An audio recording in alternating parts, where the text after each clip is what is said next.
तो जैसा कि आपको नहीं मुझे पता है कि मेरी ज़्यादा ही क्रिएटिविटी तब आती है बाहर जब मैं किसी वेस्ट मटेरियल को रीयूज़ करती हूँ। जैसा कि इस सोल्यूशन टेप का रिंग, आप पता नहीं क्या बोलते होंगे, इसको डक्ट टेप भी बोलते हैं, मास्किंग टेप भी बोलते हैं और एडहेसिव टेप भी बोलते हैं। अब इसको आप क्या बोलते हैं वो इतना बड़ा इशू नहीं है। इशू तो ये है कि जब भी मैं वॉइस ओवर करती हूँ पता नहीं प्रोनाउंसिएशन करते वक्त मेरा मुंह टेढ़ा मेढ़ा क्यों हो जाता है, जबकि रियल लाइफ में मैं बातें करते कभी तकती नहीं। जैसे कि अभी का एग्जाम्पल ही ले लो, हमारा आधा प्रोजेक्ट कंप्लीट भी हो गया है लेकिन मैं इधर उधर की बातों में मसरूफ हूँ। अब खैर आप भी कम होशियार नहीं होंगे, वीडियो देखकर आप समझ गए होंगे कि क्या बनने जा रहा है और कैसे बन रहा है। चलो बता ही देती हूँ कि पहले तो मेरा इरादा इससे एक कुआं बनाना था, लेकिन बाद में मैंने अपना माइंड चेंज कर लिया और इसे एक बॉक्स में कन्वर्ट करने का सोचा। अब पहले तो मैंने जब इस DIY के बारे में सोचा था तो अपने माइंड में बिल्कुल सिंपल सोचा था, लेकिन बनाते बनाते हर एक स्टेप में मुझे कोई ना कोई कमी दिखाई दे रही थी और उस कमी को पूरा करने के लिए मैंने हर स्टेप में कुछ ना कुछ ऐड भी किया है, जैसा कि साइड्स पर लगा हुआ क्ले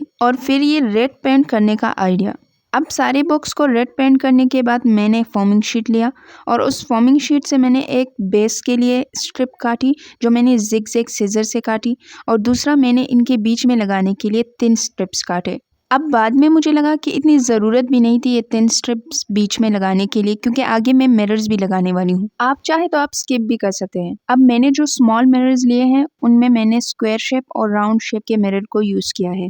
अब कुछ ऐसे पैटर्न से मैंने सारे मिरर्स को ऐसे बॉक्स पर स्टिक कर दिया। अब बॉक्स पर चार यानी बॉक्स पर 4 चांद लगाने के बाद इसके ढक्कन की बारी थी और उसको भी हमने कुछ इस तरह से सजा दिया। और लो जी, कुछ टेढ़े मेढ़े वॉइस ओवर के साथ हमारा DIY भी रेडी। अब लाइक और सब्सक्राइब तो आपने कर ही लिया होगा, लेकिन कमेंट में ज़रूर बताइएगा कि आपकी box as a gift box और as a storage box use करेंगे।